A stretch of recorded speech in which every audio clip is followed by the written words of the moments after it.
ఢాయి దిన్ కా జోపడా అనబడే ఒక ప్రస్తుతం మసీద్ లాగా యూజ్ చేయబడే ప్లేస్ ఇది.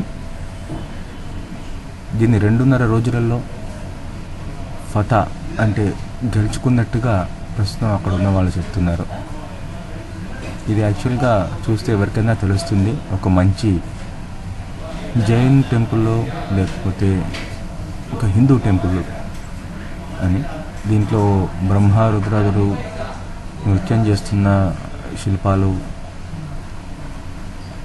ఇలా చాలా ఉన్నాయి. 5 చాలా పెద్దగా ఉన్న డోమ్లు ఉన్నాయి. ఇవన్నీ కూడా న్యాచురల్గా అక్కడ ఉండేవి. కానీ అక్కడ ఒక చిన్న ప్లేస్లో ఒక తెల్ల రాయితోటి ఏదో కట్టేసి అక్కడ ప్రస్తుతం వాళ్ళు నమాజ్ అనే ప్రార్థనలు చేస్తూ ఉన్నారు. దీన్ని చూసిన వారు ఎవరికైనా తెలుస్తుంది ఇది చాలా మంచి పెద్ద గుడిలో ఒక చిన్న భాగం అని. ఇది అజ్మీర్లోని దర్గా షరీఫ్ పక్కనే ఉంది. దర్గా షరీఫ్లో కూడా ఏముందో లోపలంతా. ఇదైతే దాన్ని నాశనం చేయలేక లేకపోతే చేసి